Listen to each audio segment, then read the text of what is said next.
Hello दोस्तों, welcome back to my channel Diwakar tech official. तो आज हम बायोलॉजी चैप्टर से शुरू करेंगे। Question number first.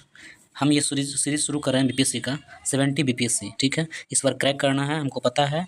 Form apply अभी भी हो रहा है और फॉर्म अप्लाई कर दें। और इस बार बीपीएससी थोड़ा अपर लेवल का क्वेश्चन पूछने जा रहा है, यानी यूपीएससी लेवल। तो आप पूरा रिवीजन करें, पहले प्रीवियस ईयर क्वेश्चन, फिर सेट प्रैक्टिस, और जितना सारा हिस्ट्री, ज्योग्राफी, करेंट, साइंस में ज़्यादा फोकस करना है, बायो का, फिजिक्स केमिस्ट्री भी पूछता ही है। तो सारा चीज़ हमको कवर करना है। उसमें मेन रूप जो है वो हिस्ट्री है, मॉडर्न हिस्ट्री, एंशियंट भी लेकिन ज़्यादा मॉडर्न। उसके बाद साइंस, फिर करेंट, और साइंस में बायोलॉजी ज़्यादा पूछता है। तो ये सब जो दो तीन चैप्टर है, दो तीन सब्जेक्ट, इस पर हम ज़्यादा फोकस करेंगे, ठीक है। तो अभी हम फिलहाल जीव विज्ञान शुरू करते हैं, यानी बायोलॉजी, ठीक है। क्वेश्चन है पहला, पुस्तक दी ओरिजिन ऑफ स्पीसीज किसने लिखी है? तो इसका आंसर होगा डार्विन, ठीक है।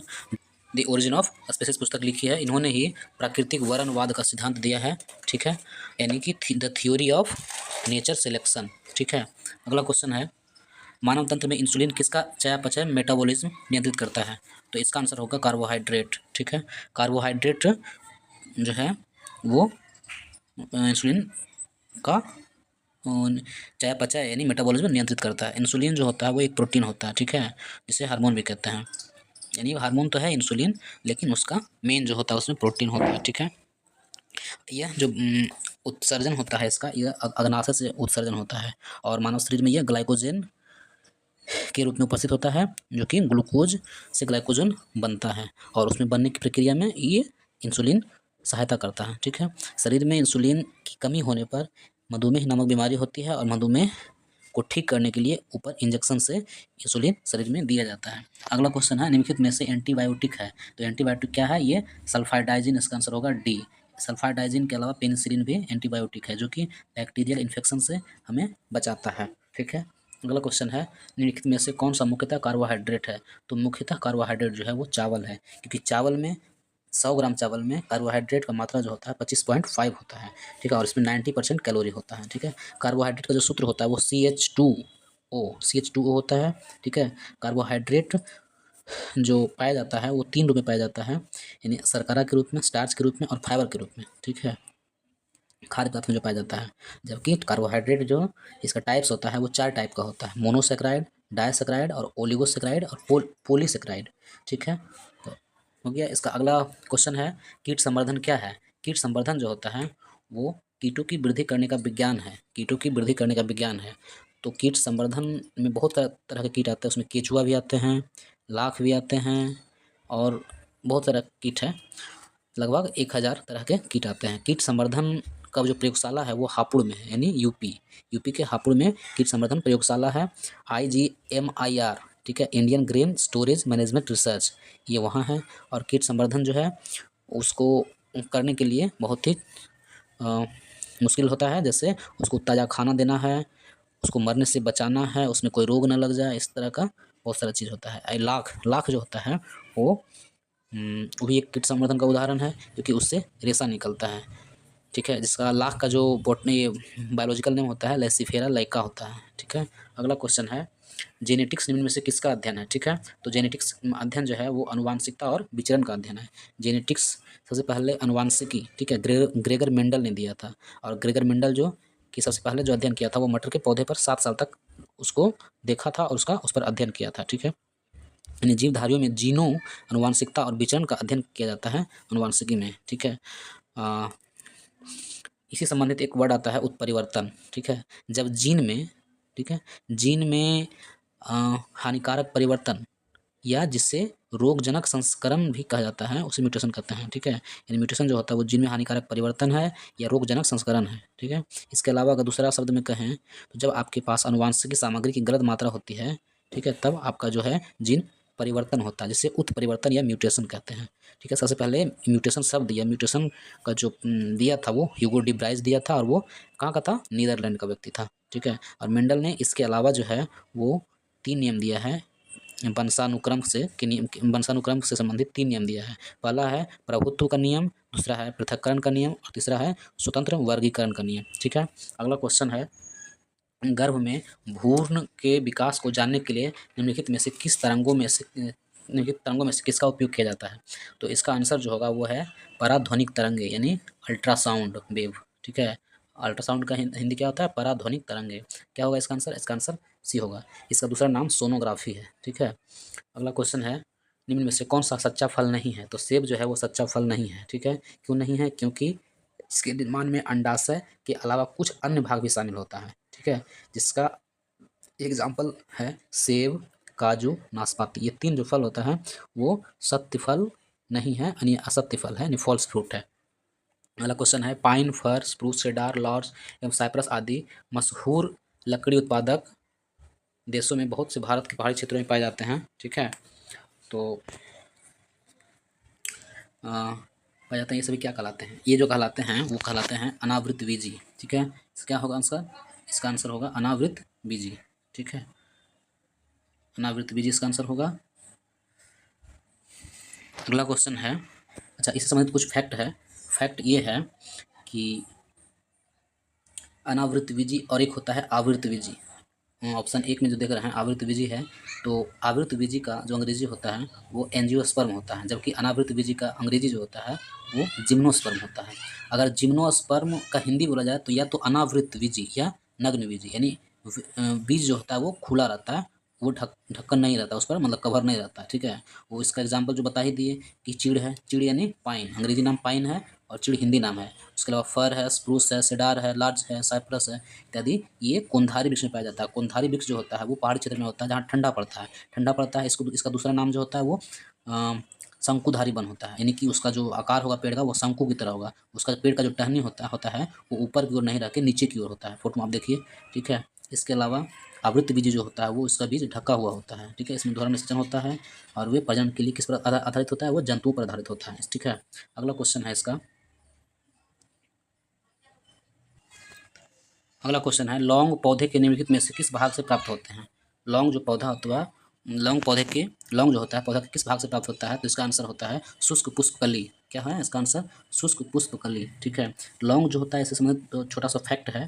फैक्ट ये है कि इसका जन्म जो होता है, इसका शुरुआती जो लौंग का उत्पादन हुआ वो इंडोनेशिया द्वीप में हुआ। ठीक है, और ये अभी के समय में ये पूरे वर्ल्ड में उत्पादन किया जाता है और ये मायरटासी फैमिली से संबंध रखता है। जबकि ये वृक्ष में सदाबहार वृक्ष के अंतर्गत आता है। इसका जो वृक्ष की ऊंचाई होता है वो 10 से 20 मीटर होता है। इसकी पत्ती चौड़ा होता है और अंडाकार होता है। अगर लौंग की बोटनिकल नेम की बात किया जाए, लौंग जो होता है फल यानी लौंग जो होता है कली, उसका बोटनिकल नेम की बात किया जाए तो इसका बोटनिकल नेम जो होता है यूजीनिया कैरियोफाइलेटा है। ठीक है, जबकि लौंग पौधे का बोटनिकल नेम जो होता है साइजीजियम एरोमेटिकम है। ठीक है, अगला क्वेश्चन है लौंग एक मसाला है, पौधे किस भाग से प्राप्त होता है? आपको बताया आपको फूल की कली से। आंसर डी होगा इसका। ठीक है, अदरक तना है जड़ नहीं, क्यों? इसलिए नहीं, इसलिए वो जड़ नहीं है क्योंकि वो तना में जो नोड होता है यानी गांठ होता है वो अदरक में भी पाया जाता है। तो इसलिए क्या होगा इसका आंसर बी, इसमें नोड और इंटर नोड भी होते हैं। ठीक है, अभी फोटो आप देख सकते हैं, यह मिट्टी में क्षैतिज रूप से बढ़ता है, इसमें नहीं, इसका आंसर भी होगा।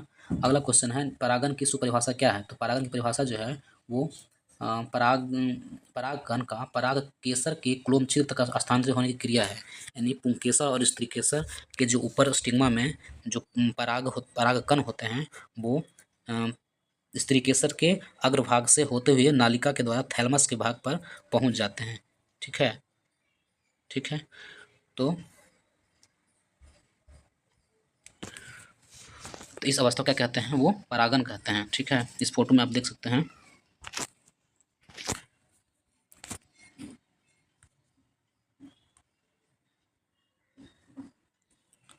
अगला अगला क्वेश्चन है, इसका आंसर ये होगा। अगला क्वेश्चन है पादप कली है। ठीक है, पादप जो कली है वो क्या होगा? इसका आंसर एक भूर्णीय टहनी। इसका आंसर हो क्या होगा? ए आंसर, एक भूर्णीय टहनी है। ठीक है, तो अगला क्वेश्चन है पौधे जो नमक युक्त मिट्टी में उगते हैं वो क्या कहलाते हैं?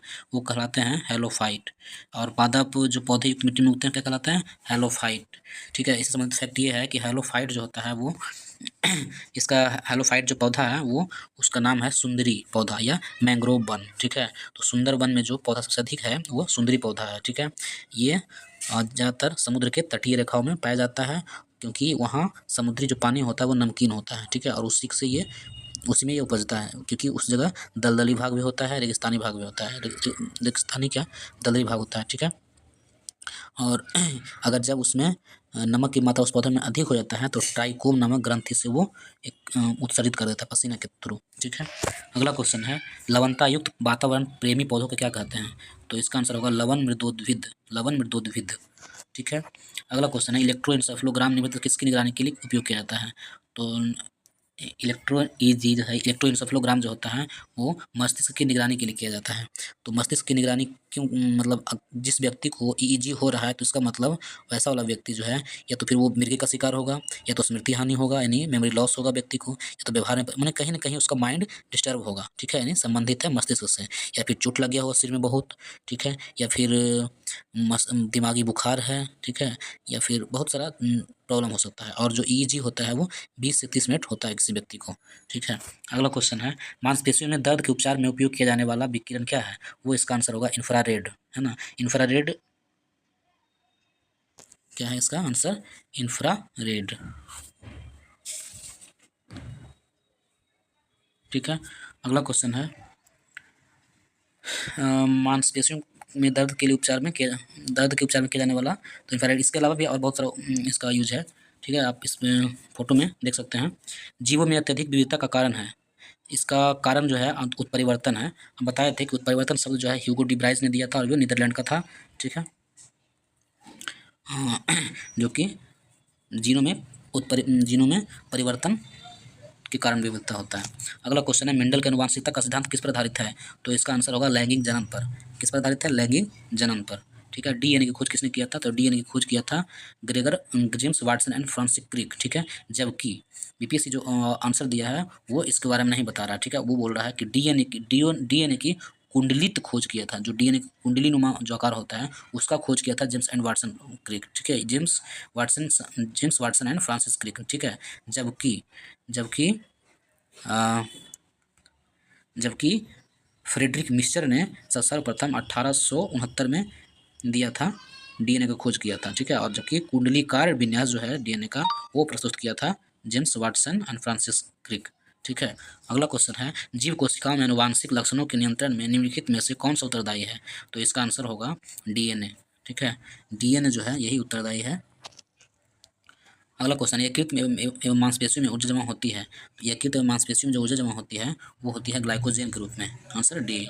मानव शरीर में होता है 70% पानी होता है। ठीक है, आंसर ए।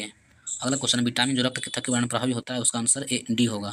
विटामिन के जो है वो रक्त को थक्का बनाने में प्रयोग किया जाता है, यानी वो उत्तरदायी होता है। ठीक है, और विटामिन के से एंटीडोट भी बनाया जाता है, और इसका अगर किसी व्यक्ति में विटामिन के की कमी है तो उसका ऑपरेशन करना थोड़ा मुश्किल है, क्योंकि वो डर रहता है कि कहीं रक्तस्राव अधिक ना हो जाए। ठीक है, अगला क्वेश्चन निम्नलिखित में से कौन सा विटामिन प्रतिस्कंदन विषों के प्रतिविष प्रतिकार के रूप में प्रयोग किया जाता है? तो इसका आंसर होगा विटामिन के, आंसर डी। ठीक है, अगला क्वेश्चन निम्नलिखित में से किस विटामिन को क्या है ऑर्गो कैल्सीफेरॉल कहते हैं? ऑर्गो कैल्सीफेरॉल विटामिन डी टू क्या क्या क्या कहते हैं? ऑर्गो कैल्सीफेरॉल।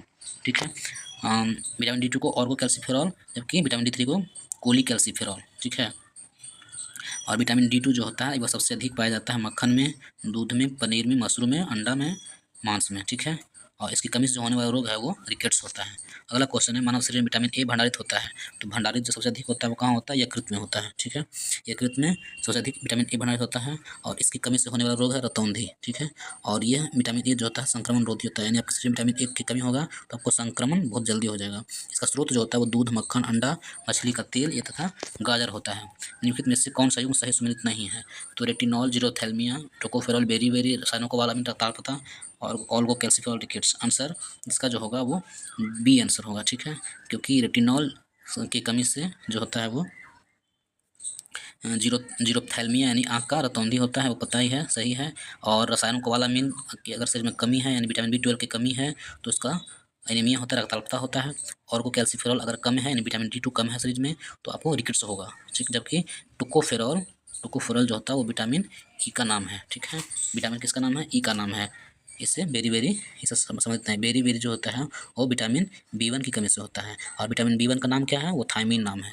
ठीक है, अगला क्वेश्चन है विटामिन निम्नलिखित में से किस युग्म को सही सुमेलित नहीं है? यहाँ भी कह रहा है विटामिन बी1 संतरा। ठीक है, विटामिन डी कॉड या तेल, विटामिन ई गेहूं अंकुर तेल, विटामिन के अल्फाल्फा। ठीक है, तो इसमें लगभग सभी सुमेलित है, एक से अधिक सुमेलित है। जैसे विटामिन बी वन में बी1 जो होता है वो संतरा में पाया जाता है। डी कौड़ी यकृत तेल होता है, यकृत तेल होता है। विटामिन ई अंकुरित गेहूं में होता है और विटामिन के अल्फा में होता है। तो इसका आंसर ई होगा। थैंक यू दोस्तों। अगर वीडियो पसंद आए तो चैनल को सब्सक्राइब कर लें तथा बेल आइकन को भी दबा दें, ताकि जब भी हम अपना आपको वीडियो अपलोड करें तो आपके पास जल्दी पहुंच जाए। Thank you. अपने दोस्तों में शेयर करें।